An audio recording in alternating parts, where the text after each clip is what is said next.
Hai anak-anak, bagaimana hari ini? Tetap semangat ya. Oke, hari ini kita masuk ke pembelajaran 2. Sebelum masuk ke pembelajaran 2, mari kita berdoa terlebih dahulu ya. Semoga apa yang kita pelajari hari ini ya menjadi manfaat untuk kita semua.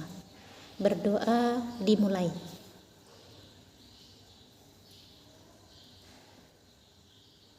Berdoa selesai. Anak-anak, kemarin kita sudah belajar tentang ciri-ciri makhluk hidup ya. Jadi makhluk hidup itu ada manusia, kemudian hewan, kemudian tumbuhan. Jadi yang termasuk makhluk hidup adalah manusia, hewan, dan tumbuhan. Nah, makhluk hidup itu ya dikatakan makhluk hidup karena dia memiliki ciri-ciri. Kemarin sudah kita bahas ya, salah satu ciri-ciri dari makhluk hidup itu adalah bergerak. Jadi setiap makhluk hidup itu dia bergerak. Nah, untuk cara bergeraknya itu berbeda-beda ya. Ada yang bergerak menggunakan kaki, kemudian ada yang bergerak menggunakan siripnya, ada juga yang bergerak menggunakan sayap. Nah, jadi beda-beda.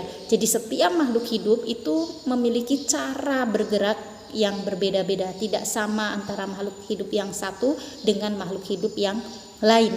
Contoh, manusia itu bergerak menggunakan kaki. Sedangkan burung bergerak menggunakan sayap. Berbeda lagi nanti dengan ikan bergerak dengan menggunakan siripnya, dia berenang menggunakan siripnya. Nah, sekarang ibu mau tanya nih, kira-kira menurut kalian tumbuhan itu bergerak atau tidak? Silahkan dijawab ya anak-anak. Menurut saya tumbuhan bergerak karena dia tumbuh dari kecil sampai besar. Akarnya bergerak untuk mencari makanan.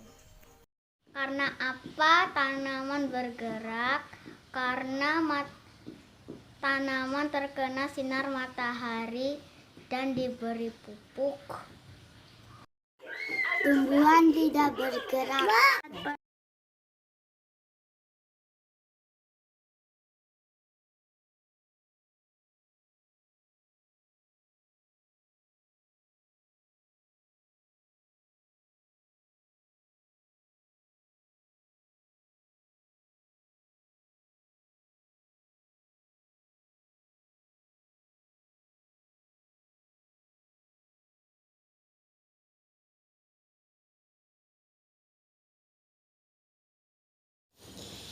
Ya, benar sekali ya. Terima kasih buat anak-anak yang sudah menjawab pertanyaan ibu ya. Benar sekali nak. Jadi tumbuhan itu ternyata juga bergerak ya.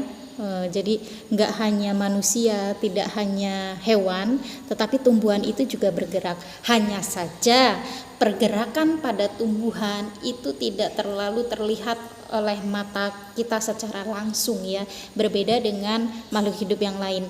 Manusia ketika dia bergerak terlihat ya, karena kalau makhluk hidup yang lain itu bergeraknya dia selalu berpindah tempat. Jadi bisa berpindah tempat intinya ya. Manusia berjalan dari tempat yang satu ke tempat yang lain. Kemudian hewan, contohnya cicak ya. Cicak bergerak dari dinding yang satu ke dinding yang lain dengan cara merayap. Kemudian ikan bergerak dengan cara berenang dari tempat yang satu ke tempat yang lain ya.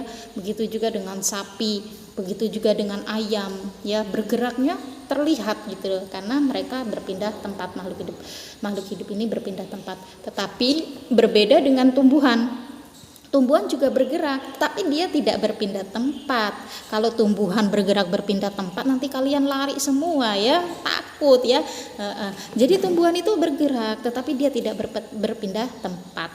Jadi tadi ada beberapa anak yang jawab, Bu, tumbuhan itu bergerak ya, dengan cara dari dia kecil kemudian dia tumbuh tinggi. Betul. Kemudian ada yang bilang juga tadi akarnya juga bergerak, Bu, ke bawah mencari air. Betul ya. Jadi semua jawaban kalian betul. Jadi memang benar, tumbuhan itu bergerak biasanya mengikuti sinar matahari. Contoh kalau kalian punya bunga di rumah ya, misalnya bunga itu ditaruh di tempat yang teduh, kemudian tidak terkena sinar matahari, maka nanti ketika dia tumbuh tinggi, itu biasanya bunganya dia melengkung ya, membengkok atau melengkung gitu ya. Nah, kok bisa? Kenapa dia melengkung? Karena dia bergerak mengikuti sinar matahari. Jadi gerakannya tumbuhan itu tidak secepat gerakan makhluk hidup yang lain ya. Jadi dia biasanya bergerak tumbuh ke atas mengikuti sinar matahari. Begitupun dengan akarnya. Akarnya juga bergerak ya, bergerak ke bawah ya, ke bawah untuk apa? Mencari minum air, mencari air atau unsur hara yang ada di bawah. Begitu ya anak-anak ya. Selanjutnya ya, ciri makhluk hidup yang selanjutnya selain bergerak adalah bernafas. Nah, ternyata makhluk hidup itu bernafas. Nah, cara bernafas atau alat pernapasan pada setiap makhluk hidup itu berbeda-beda. Contoh ya, manusia itu bernafas dengan paru-paru. Ya, jadi manusia bernafas dengan paru-paru. Sedangkan ikan itu bernafas menggunakan insang.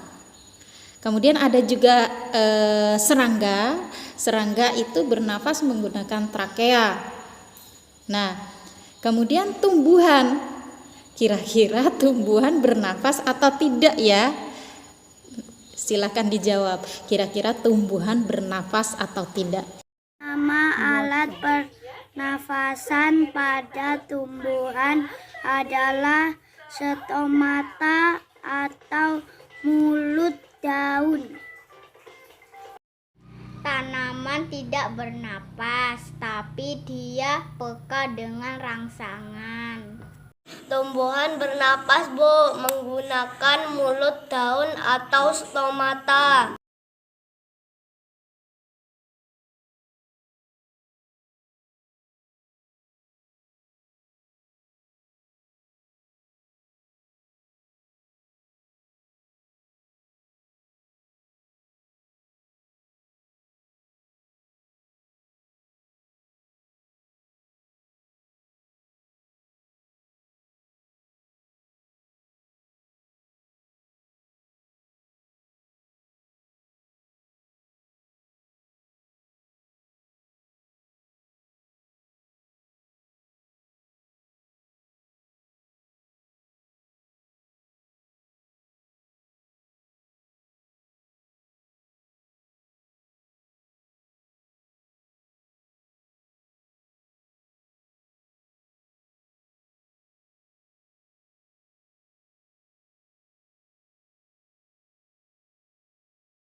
Oke anak-anak, terima kasih ya untuk kalian yang sudah menjawab.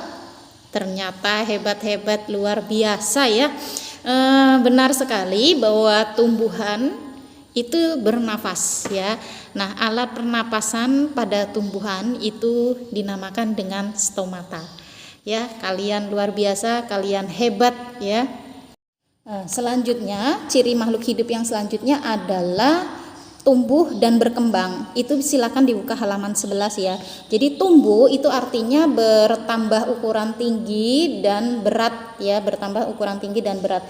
Contoh misalnya kalian ya, dulu ketika kelas 1 berat kalian hanya 10 kilo misalnya, kemudian tinggi badannya kalian 100 cm. Nah, ketika kalian kelas 3, kalian bertambah tingginya dari 100 cm kemudian menjadi 110 cm dan berat badan yang tadinya hanya 10 kg itu bertambah menjadi 15 kg. Nah, selain manusia, contohnya manusia, bisa juga misalnya ayam. Ayam itu bisa kalian lihat dari dia anak ayam kecil seperti ini, kemudian dia tumbuh menjadi besar ya, bertambah tinggi dan otomatis beratnya juga bertambah berat ya, bertambah ya. Jadi dari kecil kemudian dia bertambah tinggi dan bertambah berat. Begitu juga dengan tumbuhan. dari mulai biji kemudian dia tumbuh ya, tumbuh perlahan-lahan kecil, kemudian tinggi, meninggi terus sampai dia berbuah, kemudian akarnya semakin kuat, itu juga menunjukkan bahwa tumbuhan itu tumbuh dan berkembang gitu ya. Nah, selain itu, ciri makhluk hidup yang selanjutnya boleh dibuka di halaman 12, yaitu berkembang biak.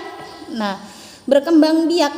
Jadi makhluk hidup itu semuanya berkembang biak. Ya, tujuan dari berkembang biak ini adalah untuk menghasilkan keturunan supaya tidak punah gitu ya. Nah, contoh makhluk hidup berkembang biak. Jadi setiap makhluk hidup berbeda-beda ya cara berkembang biaknya. Contohnya makhluk hidup itu ada yang berkembang biak dengan cara bertelur, kemudian ada makhluk hidup yang berkembang biak dengan cara melahirkan, ada juga yang bertelur dan melahirkan. Contoh ayam berkembang biak dengan cara bertelur ya, bertelur kemudian diengkrami selama 21 hari, kemudian setelah itu menetas menjadi anak ayam, dari anak ayam menjadi ayam dewasa, kemudian menjadi induk atau menjadi jantan, kemudian nanti bertelur kembali, terus seperti itu namanya berkembang biak. Jadi berkembang biak dengan cara bertelur. Ada juga yang berkembang biak dengan cara melahirkan, contohnya manusia. Ibu kita misalnya, ibu melahirkan seorang anak ya, kalian dilahirkan kemudian lahirlah seorang anak, maka itu menunjukkan bahwa manusia, makhluk hidup itu berkembang biak ya. Ciri yang selanjutnya adalah makhluk hidup itu membutuhkan makanan dan air ya, bisa dilihat di halaman 13 ya. Jadi manusia dan tumbuhan, hewan itu membutuhkan makanan dan air ya. Kalau untuk tumbuhan ya, makanan dan airnya itu berupa pupuk ya. Kalau tumbuhan pupuk membutuhkan makanan yaitu berupa pupuk. Kalau manusia ya bisa nasi, ya bisa makanan yang lain ya yang biasa kita makan, kemudian minum ya. Begitu juga dengan hewan juga membutuhkan makanan ya, makanan beda-beda ya setiap hewan makanannya ya. Misalnya contohnya seperti ayam misalnya makan dedak, kemudian cicak makan nyamuk misalnya. Jadi setiap hewan itu berbeda-beda makanannya. Nah, untuk hewan ya yang makan, ada hewan yang memakan rumput, itu contohnya ada kuda ya makan rumput, maka dia disebut dengan herbivora. Jadi hewan yang memakan rumput itu disebut dengan herbivora. Kemudian hewan yang memakan daging itu disebut dengan karnivora. Kemudian ada hewan yang memakan tumbuhan dan juga memakan daging, itu disebut dengan omnivora. Ciri makhluk hidup yang selanjutnya adalah peka terhadap rangsang ya. Jadi makhluk hidup itu peka terhadap rangsang. Boleh kalian buka di halaman 14 juga ada ya di situ ya. Jadi makhluk hidup itu peka terhadap rangsang. Nah, kepekaan makhluk hidup terhadap rangsang itu berbeda-beda. Contoh manusia, kita ini kan manusia nih. Ketika kita melihat teriknya sinar matahari tanpa sengaja kita melihat, maka otomatis mata kita akan merangsang dengan cara memejamkan mata seperti ini. Ini namanya refleks ya, refleks peka terhadap sesuatu. Jadi ketika kita melihat sinar matahari yang begitu terang ya, kita langsung peka, refleks untuk langsung menutup mata. Nah, ini namanya peka terhadap rangsangan. Kemudian contoh lain misalnya pada tumbuhan putri malu, tahu ya putri malu?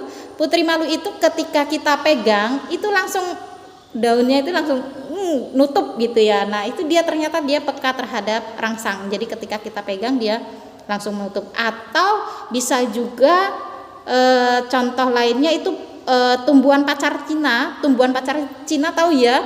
Nah, tumbuhan pacar Cina itu kalau kita pegang buahnya itu langsung meledak gitu ya. Nah, itu contoh rangsangan pada tumbuhan. Kalau pada hewan, ada juga pada hewan contohnya luwing atau kaki seribu atau luwing ya, ini sering ada di rumah ini ya. Luwing atau kaki seribu itu ketika kita sentuh dia langsung ini ya, langsung melingkar, badannya tuh langsung begini ya, melingkar begini. Nah, itu namanya dia peka terhadap rangsang. Contoh lain misalnya landak. landa itu kalau kita pegang juga dia langsung menutup ya, membuat seperti lingkaran gitu. Nah, ini adalah ciri-ciri dari makhluk hidup. Sampai sini paham ya anak-anak ya? Jadi paham ya tentang ciri-ciri makhluk hidup. Nah, sekarang Ibu akan memberikan tugasnya adalah membuat kalimat ya, membuat kalimat